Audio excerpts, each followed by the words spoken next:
cada 10 años, ¡pum!, hay un cambio muy fuerte de paradigma y de manera de relacionarse con la tecnología. ¿Era tan heavy como el de ahora, crees? Veo difícil tener un CRM con voz. Hay softwares donde la UI, como entendida ahora, es muchísimo más potente que una UI de voz.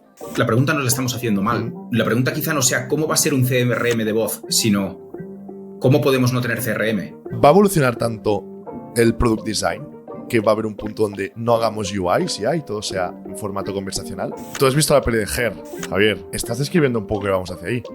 Pero entonces, ¿dónde queda mi marca? Si ya solo hay una voz, si no hay pantallas, imágenes, logotipos, tal, ¿dónde queda mi marca? ¿En qué soy diferente el de al lado, no? ¿Ahora qué? ¿Cuál será el next Brown? ¿Cómo te imaginas el next Brown o el next Apple de esto, tío? La verdad es que llevo bastante tiempo haciéndome esa pregunta. Me parece la pregunta.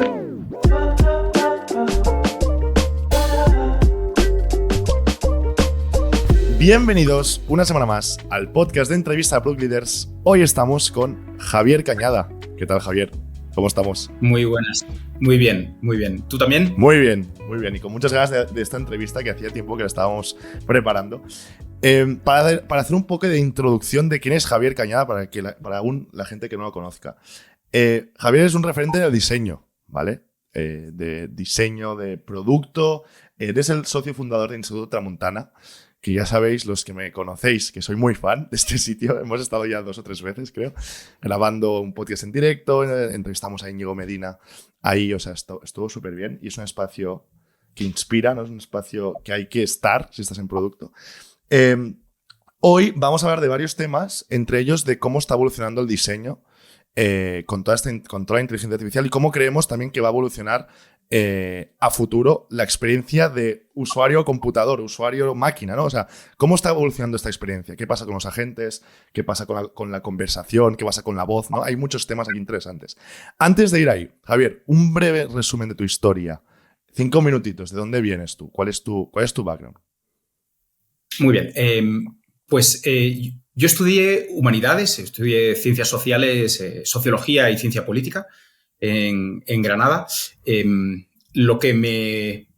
Siempre me había interesado la tecnología, pero tuve la suerte en cuarto de carrera, de que me dieron una beca y me pude ir a estudiar a la Universidad de Washington en Seattle. Vale. Entonces, esto era 1998. Y en ese momento, en esa universidad, Seattle, imagínate, Microsoft, Real Audio, Amazon, casi empezando, ¿no? Ya empezaba a coger tracción, pero estaban al inicio. Me topé con, por un lado, profesores y por otro lado, alumnos muy interesantes, ¿no? Algunos profesores estaban empezando dentro del ámbito de lo que se suele llamar New Media Studies, ¿no? Existían los Media Studies, que eran el estudio de la relación entre sociedad y medios, pero ellos estaban empezando a hacer New Media Studies. ¿Y cuáles eran esos New Medias? En ese momento, no, 98, no habían podcast. Pues, se empezaba a hablar de cómo se creaban comunidades online. ¿Sí? Se empezaba a hablar, claro, de cómo se creaban espacios de diálogo, espacios de interacción, de la percepción del espacio virtual. Yo tenía un profesor, Anthony B. Chan, que había sido alumno de Marshall McLuhan y él era de origen chino. Entonces, hablaba mucho de la conexión entre la cultura china y la estructura de Internet. O sea, tuve una suerte magnífica y profesores espectaculares. Porque Facebook, ¿cuándo nace? Facebook nace en el 2001. Me he tirado 6, 5. Me he tirado un triple. En 2004. Claro, 98 a 2004 aún quedaban algunos años, ¿no? Pero claro. ya se estaba cociendo cosas. Claro. Mola. Entonces, ese fue un poco lo que me marcó a entender la relación entre ciencias sociales, ¿no? O entre psicología, sociología, antropología y tecnología. Entonces, cuando ya volví a España, mi manera de entender todo eso había cambiado. Ya sabía que tenía que conseguir ir a Madrid, trabajar en algún sitio donde pudiera poner en práctica todo eso, ¿no? Y bueno, pues ahí empecé en consultoras, Icon Media Lab, que era una consultora sueca que ya hacía estudios de interacción persona-ordenador, después de Cocktail, empleado número 3, ¿no? Formando el equipo de diseño. Después, un paso por Indra, corto, la verdad, solo 9 meses. No encontré mi lugar ahí. No, qué raro. ¿No te gustaba, Indra? Es una pena, porque en teoría, la teoría es que tienes acceso a proyectos espectaculares. Sí. La práctica es que es una estructura tan... muy grande. Tan administrativa y tan funcionarial que es imposible tener influencia en nada. bueno, nada que no sepa la gente, ¿no? Y bueno, de ahí luego fundamos 11870 con Jesús Encinar, Nacho Puel, Bernardo Hernández y demás. Y lo siguiente fue empezar por mi cuenta. Empezar a formar gente en 2007 en una cosa que llamamos programa Vostok, que era Alberto Knapp y alguna gente más me había dicho, oye, fórmame a los juniors, ¿no? Ayúdame con esto y tal. Y yo me había tomado un año de descanso por el nacimiento de mi hijo y empecé con eso y con algunos proyectos freelance. Y poco a poco, pues estudio y un día decidimos montar el instituto. Javier, antes de ir al instituto, ¿de dónde te viene esta pasión por la formación? ¿De dónde te viene este? Porque yo creo que la gente que forma o que está relacionada con la educación, ojo que ahora se está prostituyendo un poco, la EdTech, pero los realmente formadores, profesores de universidad, profesores de primaria, profesores incluso de niños pequeños de guardería, hay algo, ¿no? Hay una vocación dentro, tiene que haber para tener, ¿no? ¿O no lo ves así? No lo sé, ¿eh? Yo no pensé, nunca pensé hasta que empecé a hacerlo que iba a dedicar una parte muy importante de mi carrera a formar a gente. Es verdad que mi madre es maestra, mis tíos han sido maestros. Puede ser que haya algo por ahí, no me jodas. Pero no lo pensaba. Lo que pasa es que siempre he tenido... Yo creo que hace falta tener una curiosidad intelectual por conocer, no solo por hacer, sino por conocer, ¿no? Y eso llega un momento en que necesitas compartirlo. Y luego la enseñanza o la formación, como quieras llamarlo, tiene mucho de droga. En el momento en que tú ves que has dejado un poquito, has inyectado un poquito de ADN en alguien, ¿no? Y ese alguien luego hace cosas interesantes o cosas... ¡Buah! Te entra una satisfacción muy grande y esa mierda no la puedes dejar nunca más. Ahí te enganchas, ¿eh? Vale, yendo más a la actualidad. Eres socio fundador de, bueno, varias cosas, ¿no? El Design Graduate, ¿no? Sí. Que ahora veremos también qué es. Socio de Instituto Tramuntana, que lo he pasado un poco por alto al inicio de la intro. O sea, es un sitio espectacular que, o sea, vamos ahí un poco. ¿Cómo empezó Instituto Tramuntana? ¿Cuál era el inicio ese? ¿Cómo empieza este proyecto? Que es súper interesante. Pues el proyecto fue una continuación de lo que yo llevaba ya varios años haciendo. Yo llevaba desde 2007 formando en un programa pequeñito a gente que quería avanzar en diseño, que quería madurar, que quería ganar visión, que quería ganar perspectiva. Y yo lo hacía con varias premisas. Una de ellas, todo eso llegó luego a Tramontana. Una de ellas era que no se trata de que para aprender diseño, en este caso era diseño, luego hemos ido ensanchando a más cosas, ¿no? Pero para aprender diseño o para aprender producto, no hay que estar todo el rato mirando dentro del producto, sino que hay que buscar en las disciplinas afines, ¿no? Esto, Íñigo Medina, me acuerdo cuando lo entrevistaste, pues hablaba de algo parecido. Literal. ¿No? Entonces, los mejores y las mejores diseñadoras se forman aprendiendo antropología, aprendiendo narrativa, aprendiendo sociología, aprendiendo filosofía, todo lo que hay alrededor. Y eso enriquece la práctica, ¿no? La otra idea era grupos pequeños. Yo había dado clase en el Instituto de Empresa y, aunque es un sitio excepcional, tener clases de 60 personas no me parece una forma de poder construir una complicidad o un diálogo interesante con los alumnos, ¿no? Y nosotros teníamos Tramontana, que era un estudio, funcionaba como estudio, llevamos muchos años así. Estábamos un poquito cansados de la inercia de la consultoría y demás, que pues desgasta mucho, y teníamos un momento dulce de buena caja y eso fue un poco el detonante de, oye, tenemos este proyecto en el cajón que es montar una escuela con la lógica del Vostok, ¿por qué no lo hacemos ahora, no? Y dijimos, venga, a tope, pum. Y a quemar, aprovechamos que teníamos... basta. No hace falta entrar aquí, pero digo, es algo caro, O sea, hablábamos, el Instituto de la Montaña es un sitio bonito, es caro, o sea, se nota, ahí hay calidad, o sea, que es algo top, pero caro. Y difícil de mantener, tiene que ser esto. A ver, claro, las matrículas no son caras como tal. No, claro, o sea, de mantener más a nivel de organización. Yo diría que nosotros ponemos mucho énfasis en que toda la experiencia sea enriquecedora, porque tú no vas a poder disfrutar de aprender de algo, de producto, de marca, de lo que sea, si estás en un sitio con luces fluorescentes, en una silla incómoda, con frío, ¿sabes? No. Si tú quieres desconectar, si quieres dejar atrás todo los follones del trabajo y quieres, o sea, y quieres entregarte a aprender algo, a conversarlo, a interiorizarlo, a entenderlo, necesitas que los sentidos te acompañen. Igual que el lugar donde trabajas, 100%. Igual que en el salón de tu casa, igual que en un templo, ¿no? Quienes sean espirituales, que necesitan, pues para nosotros era importante eso. Y también era importante otra cosa, fíjate, esto tiene mucho de diseño de experiencias también. Tramontana es un sitio donde un viernes cualquiera puedes tener a un directivo de una empresa que tiene el Audi aparcado con el chofer en la puerta, en la calle Goya abajo. Aparte, buen sitio. Y al mismo tiempo está entrando esa persona y al mismo tiempo viene un chaval con un monopatín, ¿no? Y los dos comparten espacio. Entonces, es muy importante que ambas personas se sientan cómodas en ese espacio, que no sea un espacio ni para unos ni para otros y que todo el espacio pueda ser una especie de clase de elección, ¿no? Por la decoración, por los elementos que incorporamos, todo eso. 100%. Ese es el... Yo era el del monopatín, Javier, cuando vine ahí me sentí el del monopatín y tal. No, pero estoy 100%. Todos hemos sido el del monopatín. No, pero es literal. Vale, vamos más al tema. Inteligencia artificial. Estamos todos apasionados con este tema. Yo creo que tú también. Y te veo muy activo ahí. Empezamos por ahí. O sea, ¿tú cómo estás viendo la evolución del diseño? Entremos más como en la parte de cómo interactúa un humano como en una máquina, ya sea un ordenador, ya sea un móvil, ya sea unos Apple Vision Pro, ¿no? ¿Cómo ves esta evolución de ahora con la IA? ¿Qué está pasando? Ya. Déjame que te lo cuente un poquito más atrás. Con parámetros históricos. ¿Vale? ¿Recuerdas cuando en 2007... o sea, vamos a decirlo de otra forma. La web hasta el 2000 y algo, 2005, por ahí, más o menos, era esencialmente papel, ¿no? Correcto. Había un poquito de transaccionalidad, pero todo era documentación, información textual, estático, imágenes y demás, ¿no? Entre el 2005 y el 2008 empieza a haber un poquito más de interacción, las redes sociales se afianzan y en 2007 nace el iPhone, ¿no? Los smartphones, la web táctil.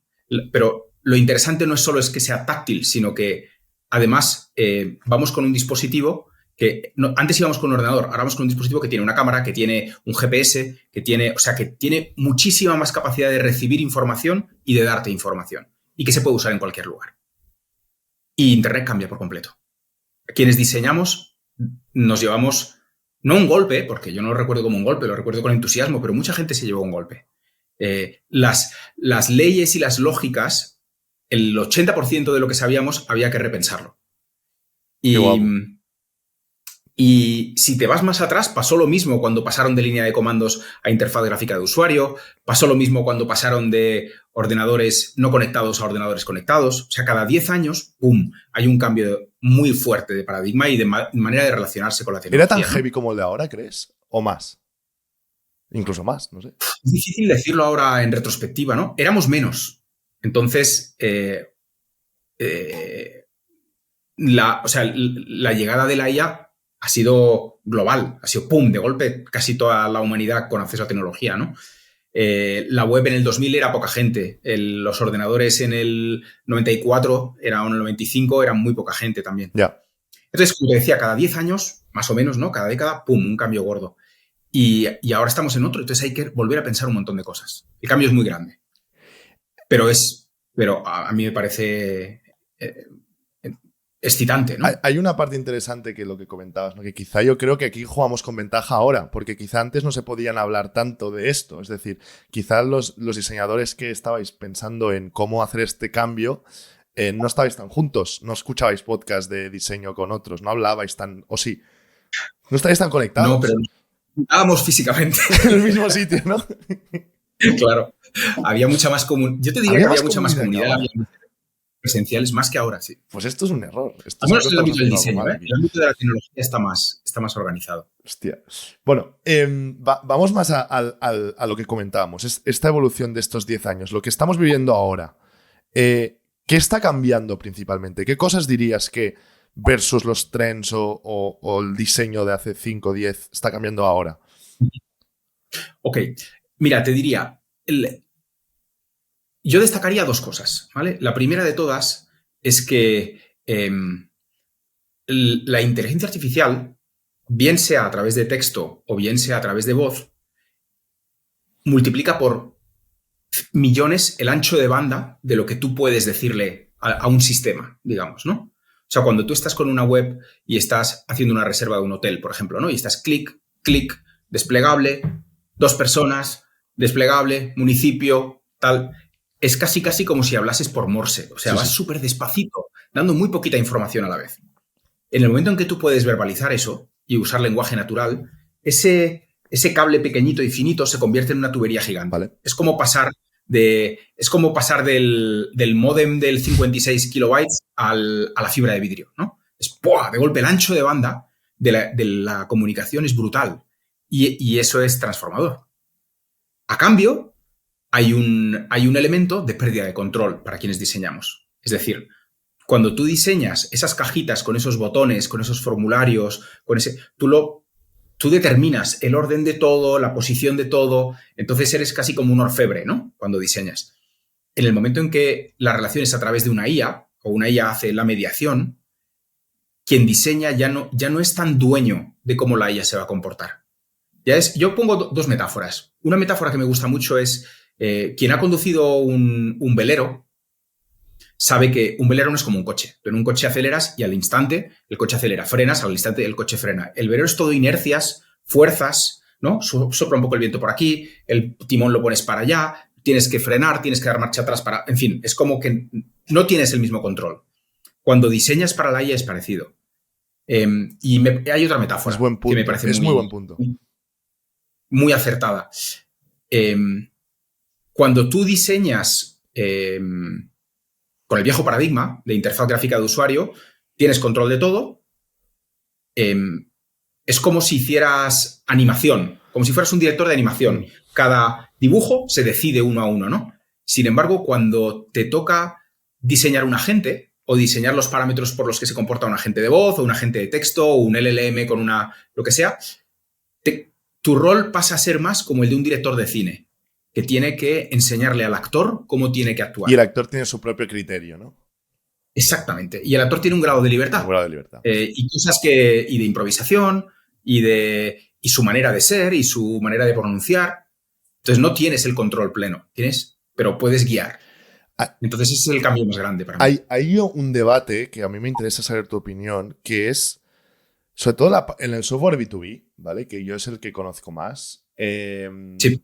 El software B2B, si vemos el origen del software B2B, normalmente es para solucionar un problema complejo, ¿no? Que quizá muchas veces se puede solucionar con Excel, pero se soluciona con UIs y con interacciones y con experiencias de usuario bonitas y todo unido con una base de datos conjunta, ¿no? Una unificación de datos, duplicidades y tal.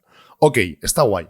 Pero si le aplicamos esta capa nueva, ¿no? Esta abstracción nueva de diseño, ¿tú cómo crees que va a afectar? Porque veo difícil tener un CRM con voz. No sé si me explico. Es decir, hay como softwares donde la UI, como entendida ahora, es muchísimo más potente que una UI de voz. Infinitamente más potente. Quizá lo que... ¿Sabes? Tienes razón, ¿eh? Yo no digo que las UIs vayan a desaparecer. Creo que seguirá habiendo, obviamente, y no todo va a ser cosa de la noche a la mañana. También hay entornos donde necesitas más seguridad y otros donde tienes más libertad. Pero fíjate, a lo mejor el planteamiento la pregunta nos la estamos haciendo mal. Y es, la pregunta quizá no sea cómo va a ser un CRM de voz, sino ¿cómo podemos no tener CRM? Ya. No. ¿Por qué el CRM no está funcionando siempre y está recogiendo toda la información que tiene que recoger? ¿Me explico? Ya. Sí. O sea, ya hay asistentes que te acompañan en una reunión y te dejan el resumen hecho, el minute, el todo, ¿no? Entonces, la clave, lo normal siempre en un cambio de paradigma es pensar en, ¿cómo hacemos con tecnología nueva la herramienta vieja, ¿no? Sin embargo, lo maravilloso es cómo hacemos que no haga falta la herramienta, ¿no? Totalmente, o sea, totalmente. Pero entonces los que hagamos softwares, quizá, sí, o sea, puede ser que seamos gente que tendrá que ir haciendo este tipo, ¿no? De agentes, lógicas por detrás, integraciones entre softwares, Claro. APIs o browsers, ¿no? O sea, browser use, lo que está saliendo ahora del operator de ChatGPT. Me parece interesante entender cómo ves tú también este futuro de la gente que trabaja en software. O sea, ¿va a evolucionar tanto el product design que va a haber un punto donde no hagamos UIs y todo sea en formato conversacional? Un alumno mío decía el otro día una cosa que me pareció brillante. Decía, ¿cómo lo formuló? Dijo, a lo mejor dentro de 10 o 20 años miramos atrás. 10 o 20 años no es nada, ¿eh? O sea, 10 o 20 años es como si dijéramos Sí. 2015 o Sí, 2005, no o 2005, ¿no? Miramos atrás y vemos que la era de las interfaces gráficas de usuario, de las UIs, fue un proceso como una transición que fue necesaria, pero que ya la dejamos atrás, ¿no? Entre la tecnología más básica y la de ahora, ¿no? Y fue la transición necesaria para la entrada a lo digital. Yo no digo que necesariamente vaya a ser así, ¿no? No lo sé, eso hacer predicciones es muy difícil, pero sí creo que ese concepto del retrovisor del que habla Marshall McLuhan, que yo lo he explicado muchísimas veces, ¿no? Pero esa idea de que tú dice McLuhan, vas en una nave hacia el futuro, hacia el universo, ¿no? te han dado una nave maravillosa que te permite llegar a años luz y tienes la oportunidad de descubrir nuevos planetas y nuevos lugares maravillosos. Y en lugar de estar emocionado mirando hacia dónde te está llevando la nave, estás mirando por el espejo retrovisor a la Tierra, ¿no? Entonces, usar tecnología nueva para resolver problemas viejos es un poco lo que da a entender. Y eso siempre es una fase. Entonces, obviamente la fase puede durar 20 años, entonces habrá que diseñar para esos 20 años. No podemos decir, venga, vamos a esperar y cuando las cosas sean distintas ya veremos cómo lo hacemos, ¿no?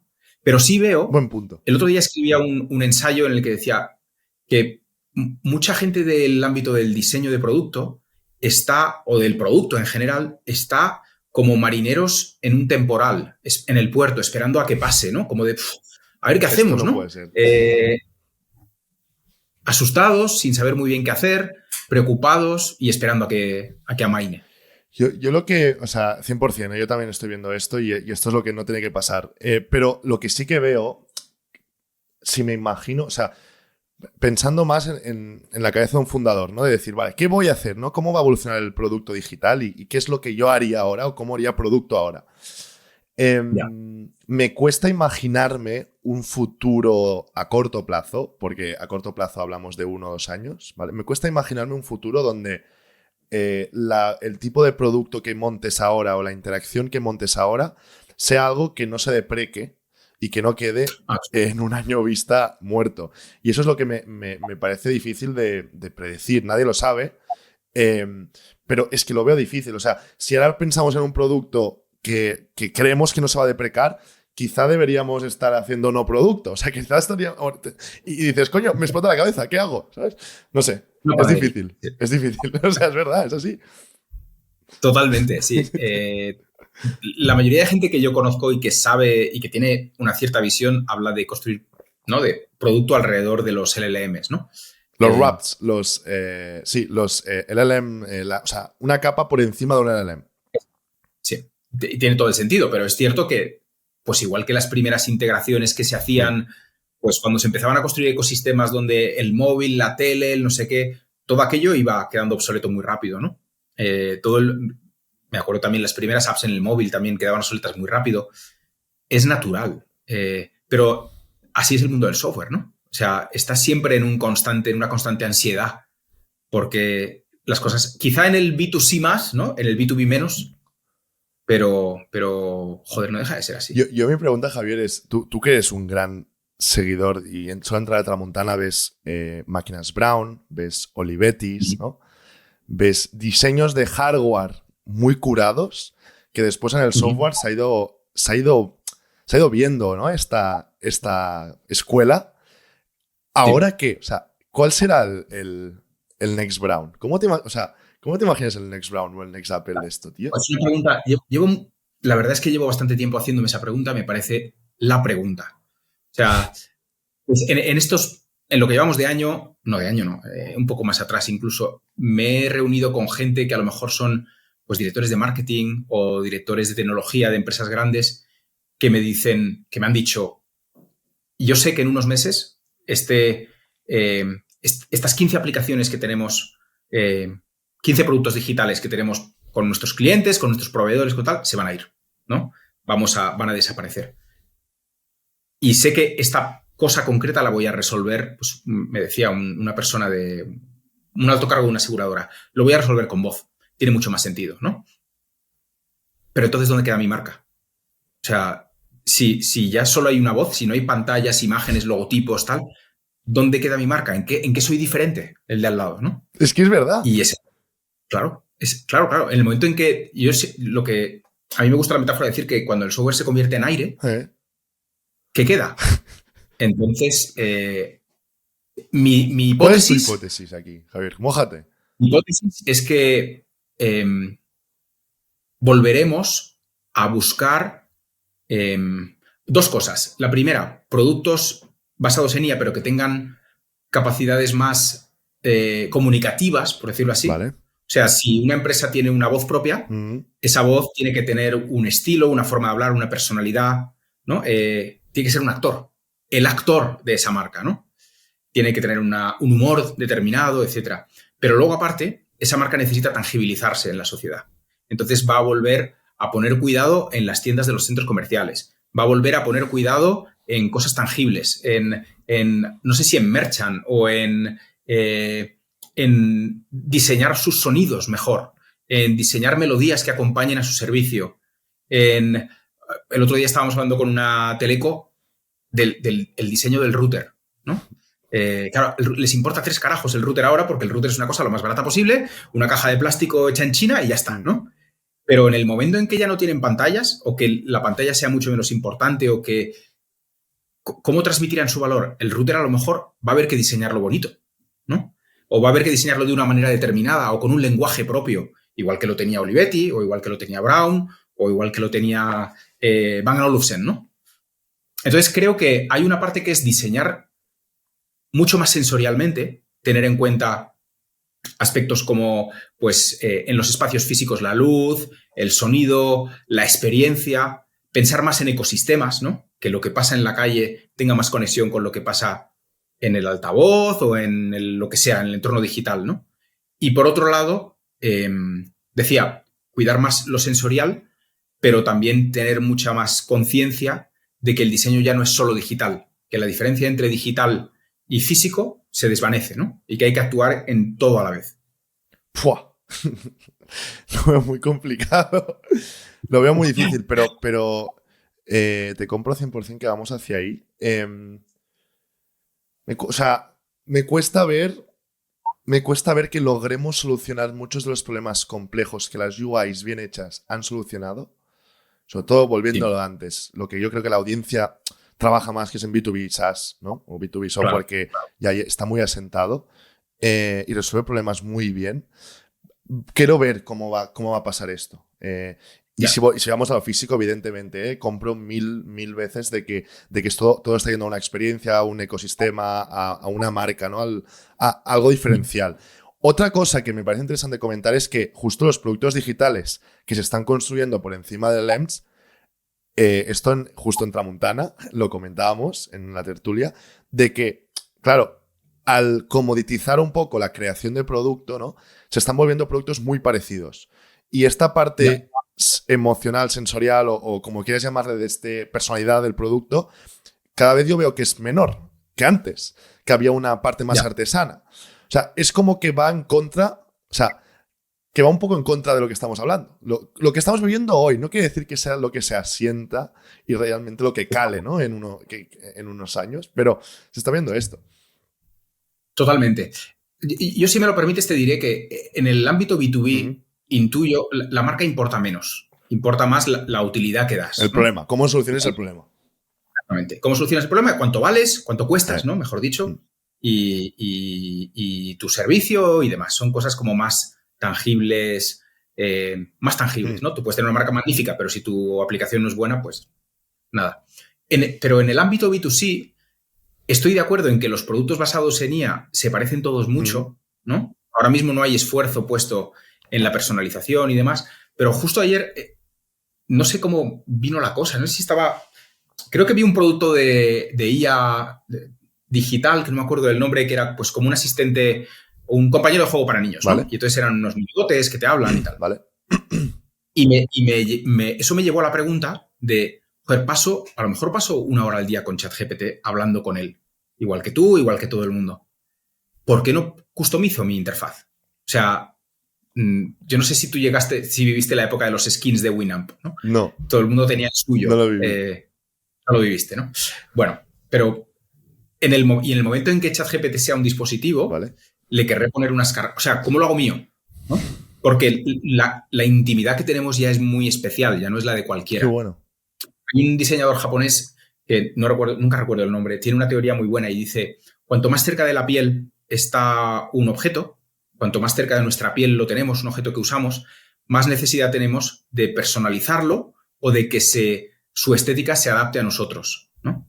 La ropa, los tatuajes, el reloj, los wallpapers las zapatillas, del iWatch, ¿no? Sí. Por ejemplo, los wallpapers del iWatch, el coche ya un poco menos, la casa mucho menos, dentro sí, pero fuera no. Pero te importa 3 narices el aparato de aire acondicionado, te da igual la aspiradora, ¿no? Porque la tocas una vez a la semana, a lo mejor, ¿no? Entonces, si esos productos se integran tan fuerte en nuestra vida, van a necesitar cualidades que sean únicas para nosotros. Para ti o para Carmen o para Javier. Y hablando más de estos productos del día a día, ¿no? ¿Cómo ves lo que ha calado de bien el chat? O sea, la UI de chat, que es como la UI es súper antigua la UI de chat. Si cuando a veces en producto digital, si hablas de chatbot, casi es algo un poco red flag, ¿no? Estoy haciendo un chatbot. ¿Cómo un chatbot? Pero tú, ¿qué estás haciendo? ¿Cómo que estás haciendo un chatbot? Bueno, sí. Esta UI de chat me está yendo muy bien para hacer el producto que quiero hacer, ¿no? Entonces, sí. Esta UI de chat, ¿cómo la ves más a nivel de diseño, ¿no? O sea, ¿y qué fantasías se pueden hacer ahí? Porque es que es una UI muy simple, pero a la vez muy potente, ¿eh? A ver, es muy potente porque el lenguaje es la tecnología más potente que tenemos. Claro. Es que esta es la frase de casi del podcast, ¿eh? O sea, es el lenguaje. De hecho, te diría, no es el chat, es el lenguaje. Es el lenguaje, exactamente. La IA que estamos usando ahora es la tecnología más avanzada de la humanidad usando la tecnología más antigua de la humanidad, que es el lenguaje, ¿no? Y eso es brutal, porque el ancho de banda es salvaje. Los chatbots de hace, yo qué sé, 8 años o 10 años, que eran muy tontos, eso era insoportable. Era infumable, ¿no? Y era un chat también. Es insoportable también, ¿no? Pero ahora le puedes decir las cosas como te dé la gana y las entiende. Entonces, lo que te decía antes, el ancho de banda se ha disparado. ¿Cómo será? Es verdad que hay veces que entornos donde es mejor lo textual, pues por intimidad o porque no te estés por tener McLuhan diría tecnología o sea, crear conspiración con tu agente, ¿no? Pero hay otros entornos en los que tú sí puedes hablar, en el coche, por ejemplo, o mientras cocinas. Entonces, para mí va a haber una continuidad entre ambos, ¿no? Un seamless, como que da igual, estará, ¿no? Estará, te acompañará de la forma que sea. Tú has visto la peli de Her, Javier, evidentemente. Claro. Estás describiendo un poco que vamos hacia ahí. A mí siempre me pareció... Que me parece correcta, ese approach. Nada, sí, claro. Hostia. Pero Her, o El coche fantástico, o Stellar con Tars, ¿no? Hay un montón de ejemplos muy buenos. No hay ejemplazos, ¿eh? La peli de Her, para quien no la haya visto, la recomiendo muchísimo verla ahora, ¿no? Porque es una peli que se hizo, evidentemente, antes de 2015 o así, o sea, hace un huevo de años, hace 10 años. Y el futuro que un poco predecía, hostia, la está clavando bastante, ¿eh? Más a nivel de sistema operativo, ¿no? O sea, el B2C que plantea Her es un LLM tuyo, como el que tú decías, ¿no? Muy personificado y una personalización incluso llegando a la extremidad, que es que se enamora el protagonista con la máquina. O sea, esto ya es de locos, ¿no? Claro. Y la UI, en este caso, no hay UI, que es lo que decíamos. Es un AirPod, ¿vale? Y una cajetilla que lleva siempre consigo mismo y que tiene una cámara para poder interactuar también con el mundo real, ¿no? Sí. Interesante. Como una polvera, ¿no? Como una... Muy cutre, que es cutre. La ves y dices, es cutre. Bueno. A ver, es como una joyita. Sí. ¿Te acuerdas lo que decíamos hace un momento, ¿no? De algo personal. Sí. Tiene ese punto ahí como muy personal, muy íntimo, ¿no? Sí. Y tiene una pantallita para cuando hace falta la pantalla. Entonces, yo sí creo que en muchos procesos, de muchas aplicaciones que hacemos, Es verdad que va a hacer falta una pantalla, pero a lo mejor en un momento determinado, no todo el rato, ¿no? Pero sí es un ejemplo maravilloso. Y además, la otra cosa es, Samantha está en todas partes, ¿no? Lo primero que hace Samantha, no ha pasado un minuto de la película y ya le ordena el correo electrónico. Sí. Volviendo al CRM que decíamos antes, volviendo a estos casos.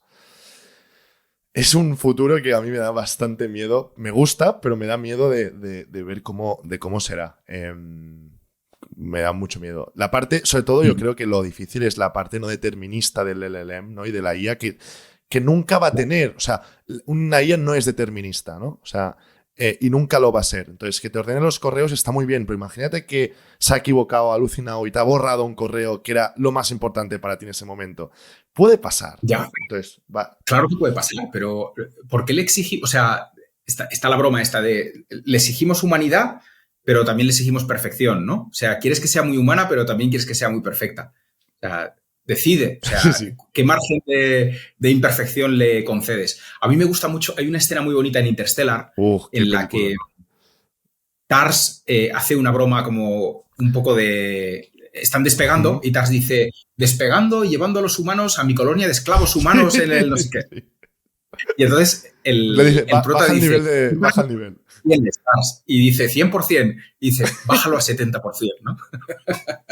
Bájate un poco el tono, por favor. Claro. Esa idea de poder calibrar los parámetros de un agente también es tremendamente interesante, ¿no?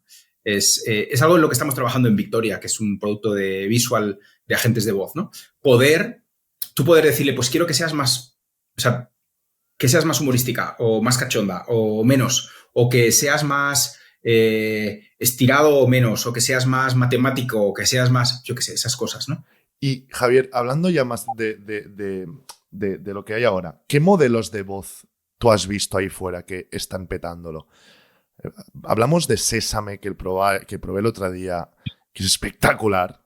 Modelo. Pero no tiene nivel. O sea, lo voy a poner en la descripción. Probar ese modelo de voz y tener una conversación de demo, porque da miedo. O sea, da miedo. El nivel de emoción, el nivel de que la voz no es lineal, ¿no? De que te hace estas subidas y bajadas y se transmite emoción. Es que es muy heavy, tío. Fíjate, Sesame es un producto muy interesante porque tiene como varias capas distintas. La primera de todas es que es un modelo speech to speech, ¿no? Entonces, en los modelos previos son text to speech, es decir, tú hablas, un motor convierte ese habla a texto, la manda al LLM, el LLM responde en texto y el motor vuelve a convertirlo en voz, ¿no? Entonces se pierden los matices. Porque si yo te digo algo gritando o te lo digo susurrando o riéndome, ese matiz se ha perdido en la conversión.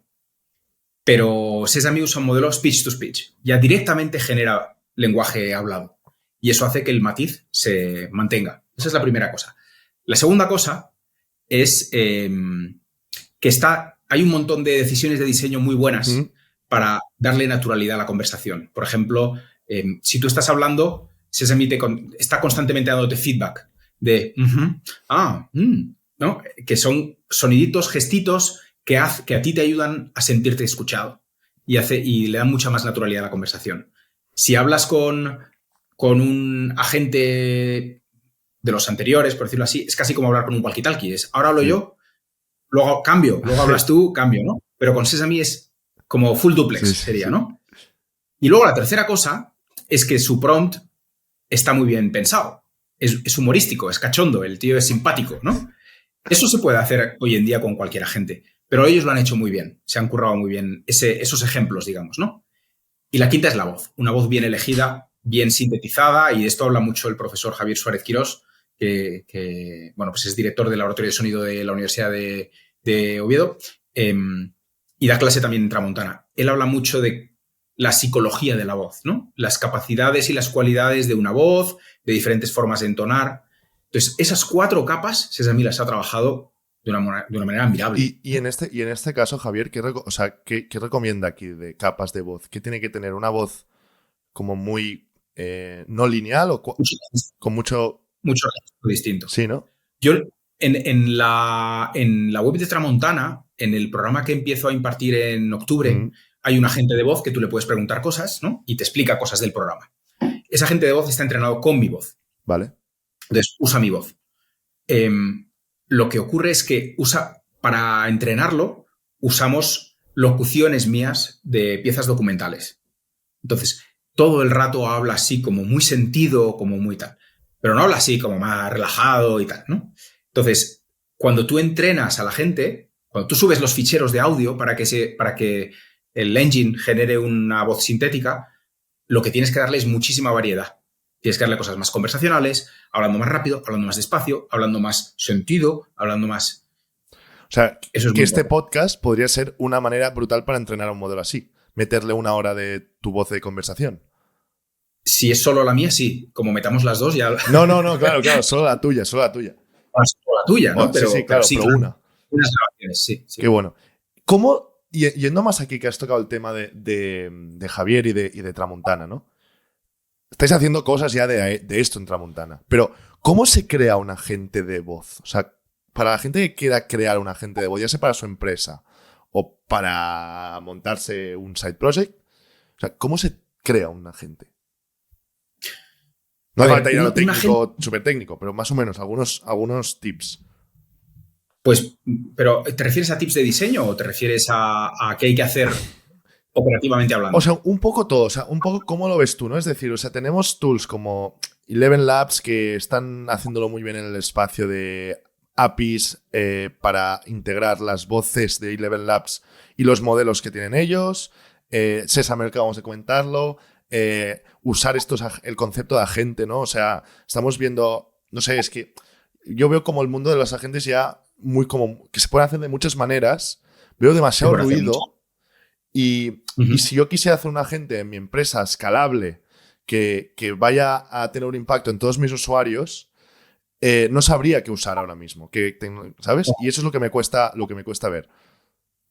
Mira, nosotros en el grupo Visual, que es el grupo que es socio mayoritario dentro de Tramontana, tenemos un producto que se llama Victoria, que es un generador de agentes de voz, ¿vale? ¿no? Y tenemos clientes de muchos tipos. Uno de ellos es una escuela que forma gente para tema de oposiciones de 1000 cosas distintas y usa los agentes para las tutorías. Entonces, un agente para alguien que está estudiando, imagínate, oposiciones a agente forestal de no sé qué. Ese cuerpo de conocimiento es muy fácil metérselo a la gente, ¿no? Y decirle, tú tienes que saberlo todo de esto. Entonces, cuando tú vas a Victoria, por ejemplo, o vas a... Eleven Labs hace demasiadas cosas, ¿no? Pero Victoria, por ejemplo, podría ser un ejemplo, igual que hay otros. Es un sitio para crear un agente. Le das a crear, te pedirá que elijas una voz o que subas tú la tuya, te pedirá que elijas una frase de presentación, te pedirá... Y luego te pedirá... que le des el prompt, por decirlo así. Nosotros estamos trabajando ya en descomponer el prompt en partes, ¿vale? ¿No? Que es, ¿qué necesita saber el agente del trabajo que va a hacer? ¿Cuál es su función? ¿Qué cosas no debe hacer nunca el agente? ¿Qué cosas no debe decir el agente? ¿Cuál es su personalidad? Entonces, tienes diferentes espacios para ir matizando esas cosas, ¿no? Y siempre puedes ir probando. Venga, probar. Y al final, ¿qué obtienes? Obtienes un HTML o un widget que te incrustas en la web donde sea. Es muchísimo más fácil de lo que la gente se imagina. Y con esto, con un buen prompt hecho y tal, y un Victoria, un Eleven Labs o tal, ya es suficiente para o sea, ya lo meterías en producción para hacer, yo qué sé, algunas llamadas de Customer Success, de clientes self-service, de un B2B que no quieras gastar a tu Totalmente. ¿Tú le darías? Totalmente. Por ejemplo, Job and Talent ya está usando agentes de voz para hacer entrevistas de trabajo. O sea, cuando llama a una persona de Job and Talent y le plantea un empleo determinado, ¿no? Entonces, el agente de voz tiene que conversar con esa persona para ver si hay match entre ese puesto y esa persona. Lo hacen ya con agentes de voz y escalan muchísimo más rápido. Y alucinas con lo bien que hace una entrevista a un agente de voz, ¿eh? Nosotros tenemos este otro ejemplo de las oposiciones, tenemos otros de agentes que hacen soporte, tenemos otros de agentes que hacen SDR comercial, es decir, cualificación de leads o precualificación de leads. En los cursos de Tramontana hubo un chico que se hizo uno magnífico, que era, en lugar de tener un currículum vitae suyo, lo que tenía era un agente de voz con toda la información de él. Mola. Entonces, Potencial empleador, pues habla con mi agente de voz, ¿no? Idealmente ya le pongo mi propia voz y te va contando lo que necesites saber. Qué guapo. Eh, Mola. es un juguete en realidad, ¿no? Pero había gente que, o sea, que lo usaba para asistente en diagnóstico médico, por ejemplo. O sea, el médico muy a menudo tiene dudas de cosas. Pues está la gente de voz, lo va conversando sin tener que estar, no sé, en la consulta alguna vez que vas al médico, el médico te dice un momento y se pone ahí a teclear, y a teclear, y a teclear. Pues esto lo resuelve mucho más rápido, ¿no? Pero claro, hasta ahora hay muy poco producto construido por encima de no los está agentes. productizado, ese es el problema. Claro. Porque el tema de sales, por ejemplo, que comentabas, ¿no? El de lead qualification, que es un caso de uso bastante claro en sales, donde la gente tiene todo el sentido. Es que hay 50.000 tools que lo están haciendo ya y que te ofrecen su propia gente y tal, no sé qué. Claro, a mí lo que me cuesta ver es lo que justo, volviendo a lo de antes, ¿qué hace mejor un agente que otro?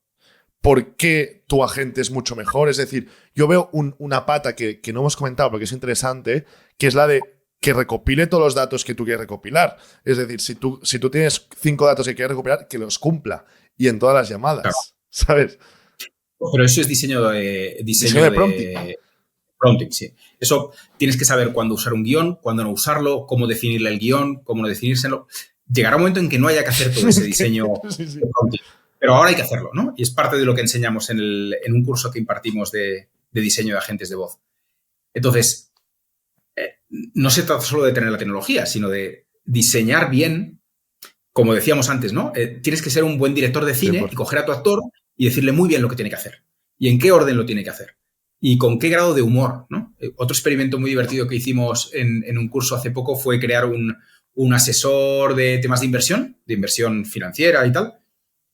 Uno era la personalidad de un tío de la calle que ha vivido la vida y que ha aprendido a hostias y tal, ¿no? Que él mismo se llamaba a sí mismo, como decía, yo soy el lobo, el flecha, me llaman el flecha, porque no te metas en cosas de cripto ahora, porque no sé qué. Hablaba muy macabro y tal. Y con el mismo prompt, pero variando personalidad y variando tono, pues usa este lenguaje, usa este tal. Hacíamos otro que era como si fuera un vaquero suizo, ¿no? Te dice lo mismo, responde igual a las mismas preguntas, pero te habla con un tono distinto, transmite otra cosa completamente diferente, ¿no? Entonces, no solo es las capacidades operativas que le otorgas, sino también toda la atmósfera que construyes alrededor suyo, ¿no? Qué bueno. No. Pero sí, de momento solo hacen cosas que se pueden resolver hablando o escribiendo. Y falta que puedan hacer muchas cosas. Tú, a un agente de estos, y acabando este tema, ¿le darías acceso a la API de tu producto y que tocara cosas? ¿Qué quiere decir? Agente financiero. Yeah. Que tocara... quizás que el financiero es demasiado heavy porque toca la pasta, ¿no? Pero algo no tan bestia, ¿no? Yo qué sé, un producto de analítica, no sé qué. ¿Tú le darías a un agente que pudiera crear un dashboard de analítica dados unos specs de un PM? Ya. Yo probaría durante un tiempo a tener los dos sistemas en marcha, el viejo y el nuevo, y ver qué tal. Sí. Esta persona del sector seguros que te decía, que tiene un rol muy importante en una aseguradora muy conocida, me decía, Javier, el lugar donde más útil puede ser un agente de voz ahora mismo es atender a los usuarios. Pero los usuarios te llaman cuando tienen un follón muy gordo. Se les ha inundado la casa, se han pegado un tortazo con el coche, ha pasado algo malo. Entonces, ahí es donde puede ser mucho más útil un agente de voz porque puede ser empático, porque puede ser comprensivo, porque puede leer muy bien la situación. Pero ahí es donde es más delicado, porque como se equivoque con un tío que se acaba de dar un tortazo con el coche, me destruye la prensa, ¿no? Entonces, decía, vamos a hacer experimentos dentro y dentro de un tiempo, cuando veamos que el ratio de fiabilidad es muy alto, ya nos lo plantearemos, ¿no? Un caso real, anecdótico, con mi padre, que el otro día hablando con él, él estaba buscando un nuevo seguro, ¿vale? Es que más resonados todos los seguros. Y estaba buscando varias compañías, está haciendo un benchmark de dónde tiene que ir, ¿no? Y está jubilado y tiene mucho tiempo, o sea que se lo va a tomar con calma, ¿no?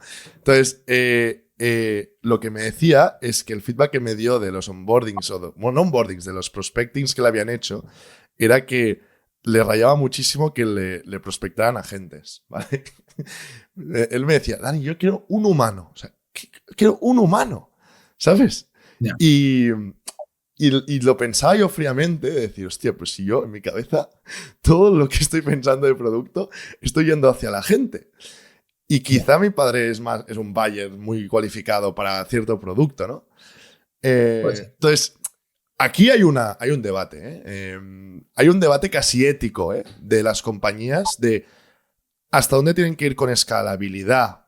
Con, evidentemente, tener agentes es mucho más barato y mucho más escalable y lo que quieras, pero no llegas hasta el punto de que tu propuesta de valor o que tu buyer, ¿no?, se vea afectado por ello y no te va a convertir. O sea, ojo, es peligroso. Es muy peligroso. A lo mejor, ¿crees que llegará el momento en que a lo mejor tienes las dos opciones y tú pagas si quieres a una persona? Me parece súper posible lo que comentas. Y más que eso, me parece que el producto, como ahora, cuando vas a comprar algo, hay como el pack premium, ¿no?, y el pack más starter, se va a diferenciar mucho en esto, ¿no? En ¿quieres algo premium? Pues tienes un humano. O sea, ¿quieres algo starter? El self-service, que siempre nos ha costado tanto en producto, y cada vez yo creo que nos va a costar menos, va a tender hacia ahí. O sea, yo le veo sentido. Veo sentido de que el humano asocie que el premium es hablar con un humano. Que esto tiene tela, lo que estamos diciendo ahora. Es muy parecido. Lo que dices me suena mucho a ¿quieres comer de menú o quieres a la carta? Literal, ¿no? O sea, es lo mismo. O quieres ropa a hecha medida o quieres prêt-à-porter de fast fashion, ¿no? Literal. Pero te digo una cosa. ¿Tú preferirías hablar con un buen agente de voz o con la señorita que atiende el teléfono cuando tienes un problema con internet en casa? Es que, tío... Que te va a decir, ha probado no sé qué, no sé cuántos, espere que le paso con un no sé qué, espere que le paso. Es que veo tantos casos diferentes. El otro día estaba cambiando Lowy, ¿vale? Que me cambiaba el titular de Lowy. Estoy aquí diciendo mis intimidades, me la pela. Era una chica muy, muy simpática y que hizo el proceso súper bien. Y que con un agente quizá hubiera sido igual de bien si, no lo sé, quizá o sea, el caso de uso es muy diferente. No lo sé. Yo creo que en general, en overall, si coges todos mis casos de uso donde tengo que hablar con una atención al cliente, me jugaría que es más humano quien gana. Lo que yo me gustaría ver y me gustaría interactuar. Y ahora quizás que te haga una pregunta un poco más allá. ¿Te acuerdas cuando hablabas de lo del CRM y decíamos, pues a lo mejor podemos hacer que el CRM no exista, ¿no? A lo mejor es tu propio agente el que gestiona esas cosas. O sea, o el que te dice, ¿no? Tu versión súper personalizada a base de tiempo y tal de ChatGPT o lo que sea, el que te dice, oye, Dani, ¿cogemos esto o cogemos esto otro? Yo me encargo del... tú no tienes que hablar con nadie, ¿no? Sí. El B2A. Esto es los famosos B2As que se están formando ahora, Business to Agents, donde se supone que habrá un agente detrás. O sea, que tú vas a interactuar con un agente, no vas a interactuar con un humano, ¿no? Claro, pero tú no tienes por qué interactuar, que tu agente interactúe con el otro agente. O incluso E2A, o sea, A2A, o sea, agente con agente. Pero yo solo quiero hablar con el mío, no me mareéis, ¿no? Que es lo más parecido a tener un asistente. Como pues la gente que está en puestos directivos importantes y tal, se relaciona con muy poquitas personas, cara a cara. La mayoría de tonterías la hace su asistente. ¿Tú ves que vamos hacia ahí? No ya, es que no tenemos ni puta idea. O sea, perdón por la de esto. No tenemos ni idea. Pero yo lo que sí que compro es que un agente personalizado tuyo, que tenga todo tu contexto y sepa muy bien lo que quieres, pero aún no estamos ahí, estamos muy lejos. Estamos lejos por los inputs de data que le hemos dado a los LLMs nuestros, que son muy pocos aún. Es decir, lo que decías antes de la persona que interactúa más con el LLM es 1 hora al día, y ya me parece muchísimo. Pero una persona normal, rasa, estándar, heavy user no interactúa una hora al día con ChatGPT, ¿no? Entonces, aún estamos muy lejos. Pero en el momento que empecemos a usar los LLMs como los smartphones en nuestra vida y que estén pegados, como decías antes, a la piel, quizá sí que es un futuro muy esperable de que cada uno tenga su agente personalizable, que conozca todo lo tuyo y haga las acciones que tú haces mediante otros agentes, no sé, haya esta interacción que tú no controlas aquí. Me viene a la cabeza una anécdota que le he contado alguna vez, que es de un libro de Tim Ferriss, creo que es. Él cuenta que durante un tiempo estuvo probando hace muchos años, antes de los agentes de ella, probar con asistentes personales, pero en remoto. O sea, tú contratabas a un asistente que en India te llevaba el email, te llevaba las llamadas de teléfono y tal, ¿no? Y él decía que en cierta ocasión, pues empezó a trabajar con este asistente en India y que todo iba muy bien, y que en cierta ocasión el asistente le llama y le dice, su mujer ha dejado un mensaje, dice que haga el favor de no llegar tarde a la cena, que ya van demasiados días llegando tarde y tal. Y el otro le contesta, dile a mi mujer que se vaya a la mierda, estoy ya cansado de que me lleve la agenda y no sé qué, ¿no? Y al cabo de unas horas, el agente le llama y le dice su mujer que le han encantado las flores que usted le ha mandado, que le quiere mucho y que está deseando verle esta noche, ¿no? Entonces, esa idea de que el asistente decide por ti, o sea, te protege de ti mismo, ¿no? Me pareció brillante. Entonces, ese extremo que tú describes es justo ese. No es lo que tú lo harías, sino lo que es mejor para ti. Sí. Ahora, Javier, si estamos llegando a ese punto, nos convertiremos o en tontos o gente tonta que no sabe hacer nada por sí misma, y es peligroso. Porque el hecho de decir que haga, o sea, decirle a alguien o a una máquina que haga algo, pero tú no haberlo hecho antes, es peligroso. Porque Pero lo hacemos constantemente. Sí, pero hay frustraciones aquí, ¿eh? Tú eres incapaz de ir por tu cuenta. Tu calculador hace unos cálculos que tú eres incapaz de saber si son ciertos o no. Y los aceptas. No sé, o sea, estamos sometidos a tecnología que hace cosas por nosotros que no seríamos capaces de hacer por nuestra cuenta. Y que no tenemos ni puñetera idea de cómo funciona, ¿no? Sí, pero ojo, aquí me gustaría comentar un tema. Hablamos, por ejemplo, de... O sea, más software de B2B. Yo, por ejemplo, este producto que estamos usando ahora para grabar este podcast, ¿no? Yo quiero editar mi vídeo de una forma, ¿vale? Y yo sé cómo editarlo porque lo he editado y así pues puedo tener un editor, que aquí lo saludo, Albert, un crack. Tenemos una manera de editar que nos gusta, tenemos tal. Si yo le dijera a mi agente, calcula, o sea, tú mismo, decide cuáles son los highlights de este vídeo, escríbeme mi post de LinkedIn, escribe la descripción. ¿Tendría mi sense? No lo sé, tío. Yeah. Yo sé cuál es mi sense, ¿sabes? Y me diferencia esto versus a otra gente, supongo. ¿No? Sí. El ejemplo que pones me parece brillante. O sea, creo que es muy importante. Me recuerda mucho a lo que siempre ha hecho Leica. Es decir, Leica, o sea, cuando tú usas la cámara del móvil, salvo la mayoría de los mortales, no tocamos ningún parámetro. Disparamos y punto, ¿no? Como mucho hacemos un poquito de zoom y ya está. Pero Leica siempre estuvo...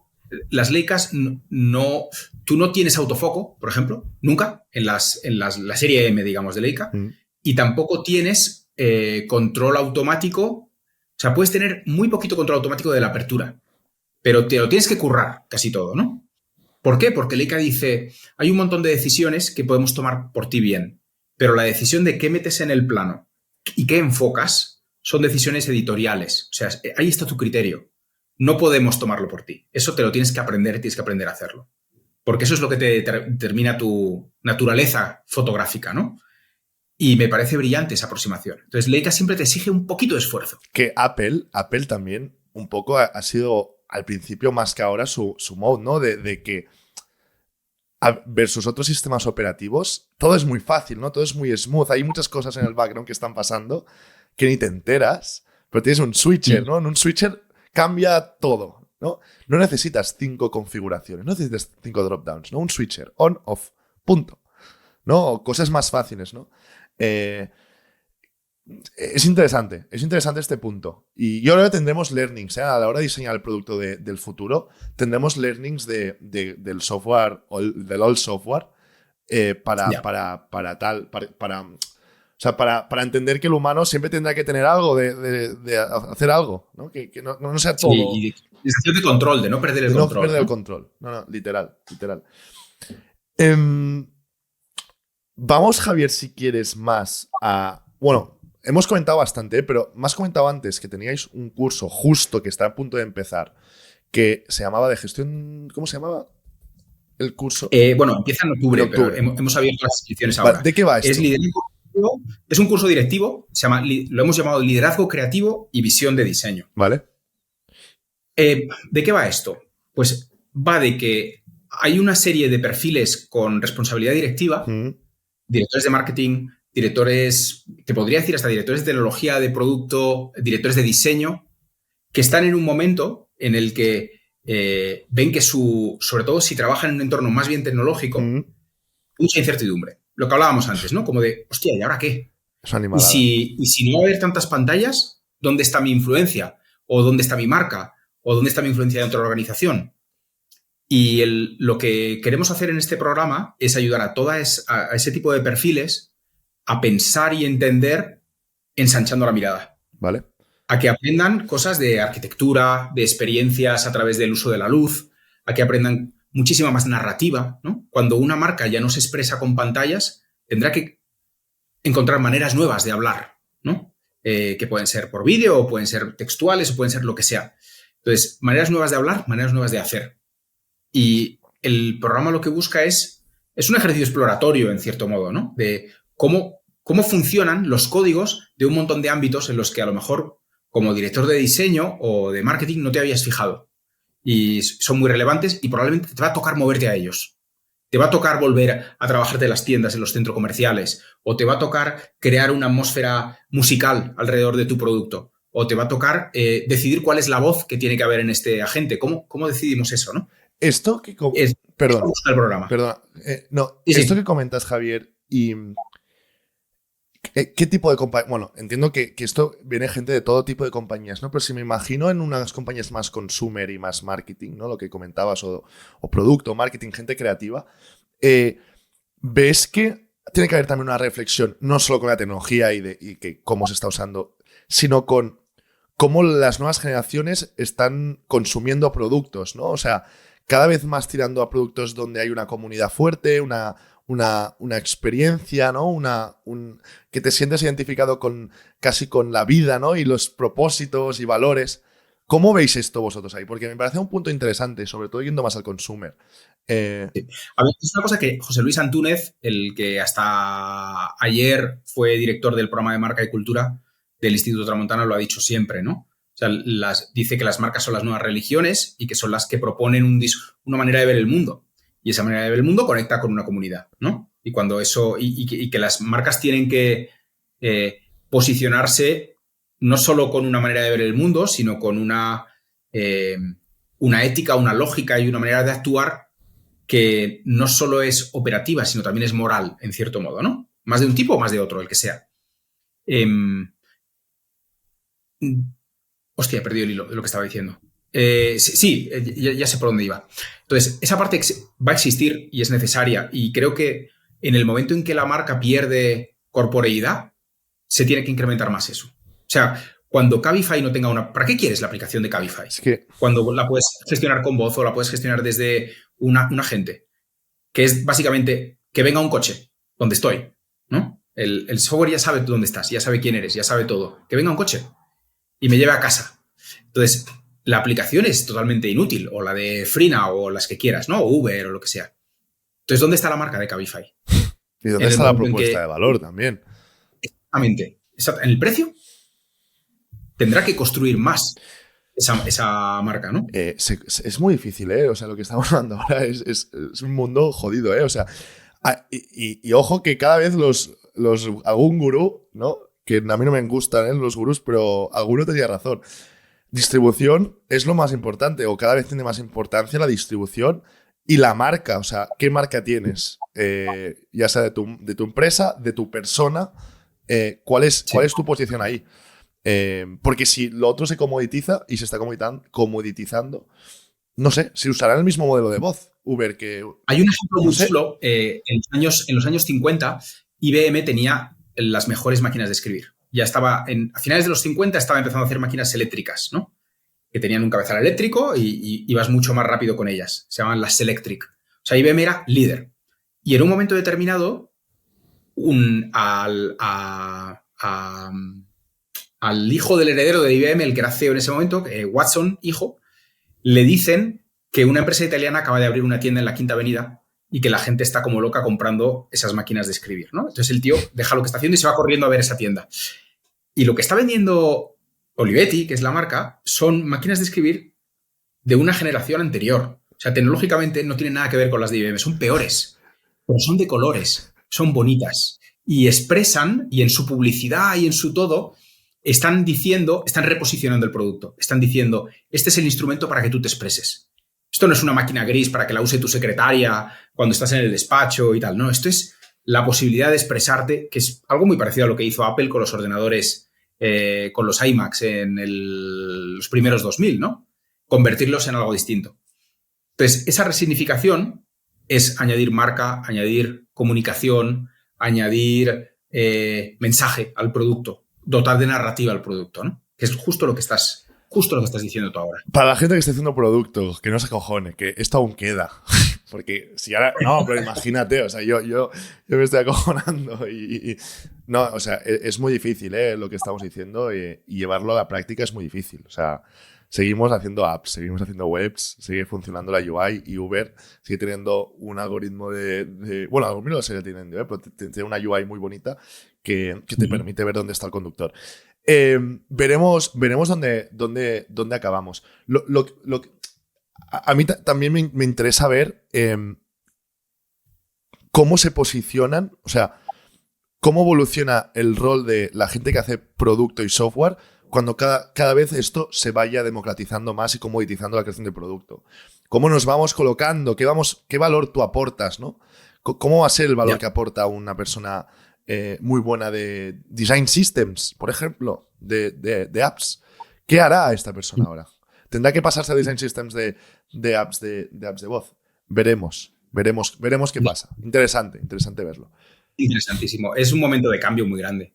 Yo creo que quien se ata mucho eso a una metodología o a una manera de hacer muy específica y tal, tiene que soltar esa cuerda, porque si no, se va a quedar ahí, ¿no? Sí. Pero sí, es un momento muy bonito. Ya para ir acabando, Javier, que ya vamos ya más de una hora. Tú, y más con la conversación que hemos tenido, ¿qué recomendarías tú a alguien que está empezando ahora Product Design? ¿Qué le recomendarías al diseñador? Imagínate a alguien joven que dice, quiero empezar en diseño, me encanta, ¿qué hago? Le recomendaría, le diría, el diseño desde el año 2000 hasta el año 2025 se ha regido por la usabilidad y la UX, en el sentido de hacer cosas más fáciles, más sencillas, optimizadas. Todo era optimización, mejorar el ROI a través de la optimización, menos pasos, más... Le diría, fíjate, intenta entender el diseño no solo desde ese lado, céntrate mucho también en aprender las cualidades narrativas del diseño. Cuando el diseño sirve para contar, para evocar, para transmitir, para imaginar, para dar calorcito, para provocar sensaciones. Ese lado del diseño, que es el más comunicacional, el más evocativo, lo hemos descuidado en los últimos 25 años y va a volver a ser necesario, ¿no? Entonces le diría, no descuides eso, edúcate en esa parte, entrénate en esa parte, ¿no? Aprender a contar, aprender a narrar, a usar el lenguaje mucho mejor también, que es una habilidad que, ostras, hasta hace poco se hablaba solo de UX Writing. ¿Qué palabra ponemos aquí? No es eso, joder, o sea, es... a lo mejor hay que aprender de gente como, yo qué sé, ayer estaba yo viendo como Werner Herzog, ¿no? Un director de cine que pone, este es un tío que hace documentales y es como muy sentido y tal, ¿no? Cómo expresa y qué metáforas usa. Entonces el lenguaje decíamos que tiene un ancho de banda tremendo, pero cuando lo enriqueces con metáforas y con maneras específicas de hablar, todavía es más rico. Yo creo que una persona que se forma en diseño de producto tiene que estudiar narrativa, tiene que estudiar narrativa visual, tiene que estudiar lo sensorial, tiene que estudiar los códigos de los olores, de la luz, tiene que aprender que los espacios van a ser muy importantes porque los productos, porque GER ocurre en espacios, o sea, ya no es algo... Hay una dimensión física. Exactamente. Entonces, le diría eso, que busque el lado narrativo, que no descuide el otro, pero que busque el lado narrativo del diseño. Y quizá que estudie muchas más cosas que producto digital, ¿no? O sea, quizá que haga cursos de comunicación, quizá que haga teatro, quizá que haga... que entienda la física detrás de un material X, que entienda iluminación cinematográfica, ¿no? Sí. O sea, más hacia ahí. Sí. Muy buen feedback, muy buen feedback. Y yo creo que es muy difícil esto, decirle a alguien que está empezando porque se va a volver loco, porque él querrá un bootcamp, ¿sabes?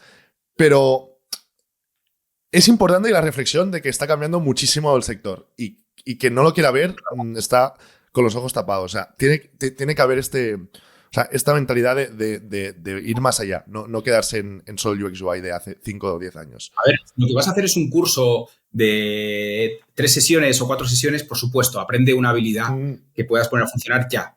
Pero si te metes en algo serio o te estás planteando tu profesión, tienes que pensar a 10 años o a 15 años, ¿no? Literal. Que son suficiente tiempo para... Por eso nosotros en Tramontana usamos la metáfora de la elevación, que suena un poco cursi, pero elevación es lo que tecnológicamente hemos hecho a lo largo de la historia cuando queríamos dominar un terreno. Es poner una torre y subirte arriba para tener control de todo lo que está pasando, y de los que vienen y de los que se fueron. Subirte a un satélite, subirte a un avión, ¿no? O sea, buscar puntos o encontrar maneras de entender desde arriba, no solo desde abajo, ¿no?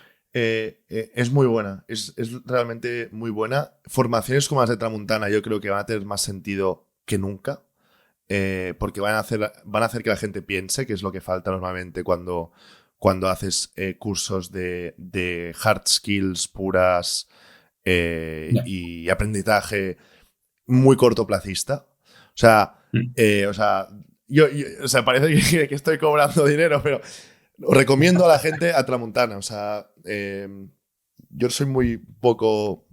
Sí, yo te agradezco la recomendación, Tramontana o cualquier otro sitio, pero que cultiven no solo la habilidad técnica del hacer, sino también en la mirada, ¿no? Exacto. Y ni que sea una cosa que les diría a la gente, que no sé si me puede decir, pero que vayan a Tramontana un día y vean el espacio. Solo que lo vean. Porque estoy encantado, pues, también, Javier, me gustaría ver, que estaba pensándolo al principio del podcast, a ver cómo es el Tramontana en el 2050. Ya. ¿Qué máquinas habrán ahí? Ahí yo ya no pintaré nada. No, pero el siguiente Tramontana que salga, si sale alguno, ¿qué enseñarán ahí? Ya. ¿Te has pensado, no? Mira, ¿quién quiere venirse? Antes del verano, yo creo que en junio, haremos un eventito. O sea, estamos haciendo eventos constantemente, siempre hay cosas, ¿no? Pero en junio haremos un eventito para hablar un poquito de todo lo que hemos hablado hoy, ¿no? Estaré yo, daré una pequeña charla, luego a lo mejor hacemos una mesa redonda y le interese a la gente el programa del que hemos hablado o no le interese, creo que puede ser una oportunidad buena para hacerse preguntas, para escuchar otras miradas y conocer el espacio también, ¿no? ¿Por qué no? Mola. O sea, no solo tiene que ser en plan alumno, que hacemos un montón de eventos abiertos a gente y a todo el mundo y se puede visitar cuando se quiera. Mola. Pues yo, si estoy por ahí, vendré, Javier, para veros a todos. Es que ya para acabar, ahora sí, última pregunta. ¿Cómo te inspiras tú, Javier? ¿Cuál es tu fuente? O sea, ¿tú qué usas tú de inspiración? Me interesa saber, o sea, eso. ¿Qué consumes mucho contenido? ¿Lees mucho documentales? ¿Cine? ¿Qué te gusta? Mira, voy a mover la cámara. ¿Ves? Todos esos libros son libros viejos. No hay nada nuevo ahí. Intento no leer cosas muy recientes, por lo general. Creo que hay mucho más aprendizaje en lo que ha soportado el paso del tiempo. Y en general, obviamente la lectura es de sentido común, pero por ejemplo, hace poco me estuve volviendo a ver la serie Devs. ¿Cuál es? ¿Cómo se llama el director? Se llama Garland.